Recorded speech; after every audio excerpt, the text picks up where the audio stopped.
Alright, ladies and gentlemen, Baron here. I'm going to be doing a quick overview on the Russian premium aircraft. If at any time you want to see more of an in-depth review or see those planes in action in gameplay, then you can click on the buttons to the left there, and that will link you to a more in-depth review on that aircraft. So if you want to see Zhukovsky's I-153, or if you want to see some epic squad P5A Catalina action, you can click on those buttons and that will link you directly to the video. Also, I will be doing in the future all of the nation's premium aircraft, and when those become available you can click the buttons down on the bottom there and that will direct you to those nations' premium aircraft overview. Next I'm doing Americans, and I think after that I'll be doing Germans, so let me know what you want to see next. So, without further ado, the Russian premium aircraft. Now, at this point in the beta stage of War Thunder, as of 1.31, you generally have two types of Russian premium aircraft. First is Lend-Lease American aircraft, and that you can find in the P5A Catalina, the P40 Kitty Hawk, and the P39 Cobra and P63 King Cobra. Then you have the other type, which is upgraded versions of existing Russian aircraft. And those can be in the Zhukovsky's I-153 case, the upgraded Chaika. That just is pretty much an economy boost to a plane that already exists within the Russian tech tree that you can get without purchasing it. And then you have the I-153P, which is kind of the other type, which is a fully upgraded version of the existing plane. When compared to the Chaika, the I-153P has 20mm cannons as opposed to 7.62mm machine guns. So first, Zhukovsky's I-153. Now, the I-153 Chaika, or Seagull, is arguably the best biplane fighter in War Thunder right now.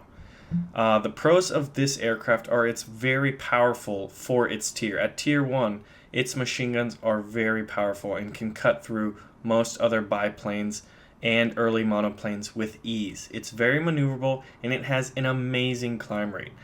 The only cons you could really say it has, as it has very few, is one, it's a biplane, so that means it's generally weaker. Against higher tiered aircraft or against better armed aircraft, it will get taken down very easily. Next is the P5A Catalina. This is an American Lend-Leased flying boat. Its pros, it can be very fun when flying in a squad. And as it's a flying boat, it is very durable against lower hitting powered machine gunnery. So this thing can take a beating. And as it flies like a flying whale, the cons are sometimes you can feel, given your slow speed and everyone's desire to just destroy Catalinas, you can feel like a whale in a sea amongst whalers when everyone is just trying to slaughter you. But overall, it can be very fun when played with friends. Now, next is the P40E1 Kitty Hawk. This is an American Lend-Leased fighter bomber.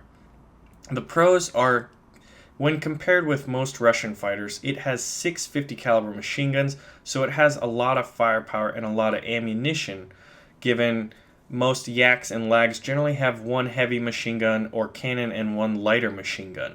So it gives it a lot of versatility in firepower. Another pro is that it's a fighter bomber, so it can carry bombs. So if that is your thing, then it is pretty fun. Overall, it is a very powerful aircraft. The cons are about the Kitty Hawk are that it can be a bit tricky to fly than some of the other Russian fighters, but overall it is a pretty solid choice. And at tier 4, it enjoys pretty good superiority over many fighters at that tier.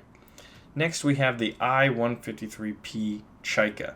This is an upgraded version of the I-153 with 20mm cannons. The pros of it are the same as with other Chaikas. It has a great climb rate, it's very maneuverable, but now instead of 7.62mm machine guns, it has 20mm cannons which can chew up most planes with ease.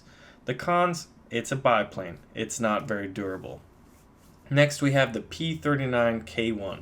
Now this is an American Lend-Leased fighter.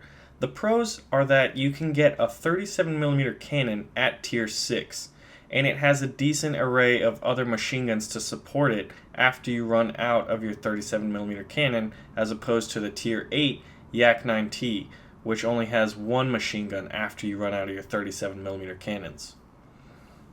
Now, the cons of this aircraft are its maneuverability and its climb rate when compared with other similarly tiered aircraft. Next, we have the I16 Type 28 Ishik. It's an upgraded I-16 Russian fighter. So the pros of it are its small size. It's difficult to hit. It has heavy firepower as it has upgraded 20mm cannons similar to the I-153P. Some of the other cons are that given its tier at Tier 7, you can be easily outclassed by most other fighter aircraft, and it's very fragile. So you have to rely on your firepower and maneuverability to keep you alive, as you cannot take that much damage.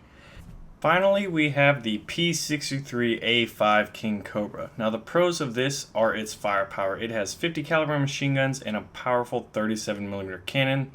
And when compared with the P39K1, it has an upgraded climb rate. The cons of it are its tier and maneuverability. Given its maneuverability, it's not able to really at high tiers deal with BF 109s, and at low tiers it's not able to deal with turn fighters, so it's kind of stuck in the middle. You really have to rely on your firepower to do well with this aircraft, but it is pretty fun to fly, and there's nothing more satisfactory than landing a 37mm cannon on an enemy bandit and watching them explode. So I'm Baron, thank you for watching this review. If you want to see an in-depth review or gameplay on any of the planes, please feel free to click the buttons on the left, and when the other nations' premium aircraft overviews become available, you can click those buttons on the bottom. I'm Baron, thanks for watching. I would really like to see submarines. Personally, I'm a big fan and advocate of them. Now we have the New Orleans class cruiser. This was commissioned in the 1930s, and this brings up a pretty good topic, just how the Clemson class destroyer brought up the topic of submarines. The New Orleans class is a good example of what level of customization will we be able to have within the game.